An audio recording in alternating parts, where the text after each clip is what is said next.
السلام علیکم 6 کلاس بیٹا، مجھے امید ہے آپ سب خیریت سے ہوں گے۔ جیسا کہ آپ کو معلوم ہے کہ ہم نے کل سبق شروع کیا تھا بک کے پیج نمبر 21 نماز جنازہ اور اس کی اہمیت۔ کل ہم نے اس کی ریڈنگ کی تھی، یہاں سے لے کے نماز جنازہ کے مفہوم سے لے کر احترام کے ساتھ دفن کیا جاتا ہے۔ آج ہم نماز جنازہ کا طریقہ پڑھیں گے کہ نماز جنازہ کیسے ادا کی جاتی ہے۔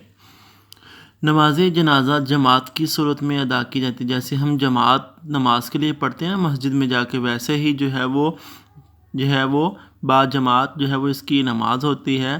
سب لوگ امام کے پیچھے کعبہ رخ کھڑے ہو جاتے ہیں، جیسے ہم نماز کے اندر کھڑے ہوتے ہیں۔ پھر نماز جنازہ کی تکبیریں کہی جاتی ہیں۔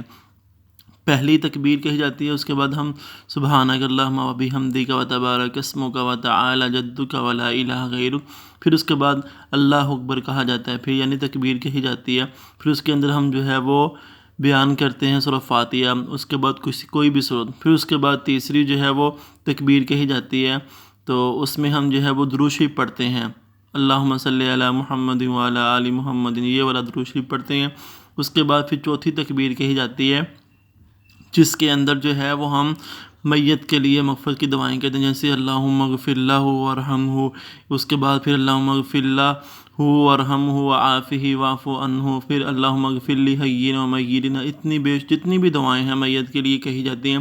اس کے بعد پھر پانچویں تکبیر کہہ کر سلام پھیرا جاتا ہے۔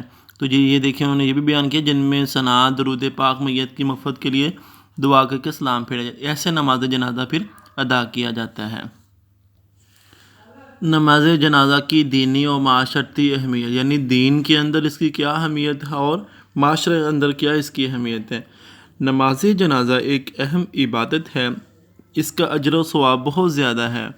نماز جنازہ یہ ظاہر کرتی ہے کہ مسلمان نہ صرف انتقال کرنے والوں کی دعائے مغفرت میں بلکہ غم زدہ ساتھیوں کے دکھ سکھ میں بھی برابر کے شریک ہیں۔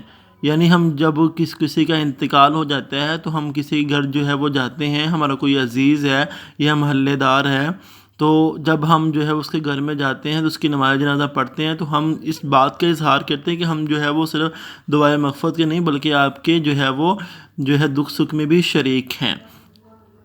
نماز جنازہ ادا کرنے سے مسلمانوں میں میت کے وارثوں سے ہمدردی کا احساس پیدا ہوتا ہے، یعنی کہ جن گھر میں جو ہے وہ فوتگی ہوتی ہے، جن گھر میں میت پڑی ہوتی ہے، جن کی کوئی عزیز فوت ہو جاتا ہے، تو ہم ان کے گھر جا کر جو ہے وہ ان کے وارثوں سے ہمدردی کا، یعنی کہ ان کے قریبی، ان کے بیٹے بھائیوں سے یا ان کے باپ سے یا جو ہے اس طرح ان کے اور عزیز و اقارب سے جو ہے وہ جا کر ہمدردی کا اظہار کرتے ہیں۔ باہمی غم گساری سے دوسروں کے دکھ میں شرکت اور ان کی دلجوئی سے دل کو سکون ملتا ہے۔ جب ان کی دلجوئی کریں گے، ان کا جو ہے وہ صبر کی ان کو تلقین کرے تھے، تو واقعی جو ہے ان کو سکون ملے گا۔ نماز جنازہ مسلمانوں کے باہمی اتحاد کی علامت ہے۔ یہاں تک تو دین کے حوالے سے تھے، اب معاشرے کے حوالے سے کیا ہے؟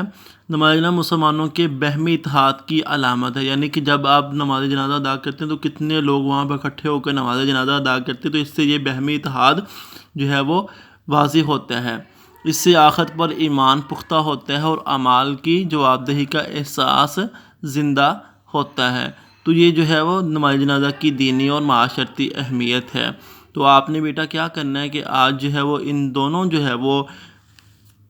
ان دونوں ہیڈنگ کی آپ نے اچھے طریقے سے اسی طرح ریڈنگ کرنی۔ مجھے امید ہے کہ آپ اس سبق کے اچھے طریقے سے ریڈنگ کریں گے۔ السلام علیکم ورحمۃ اللہ وبرکاتہ۔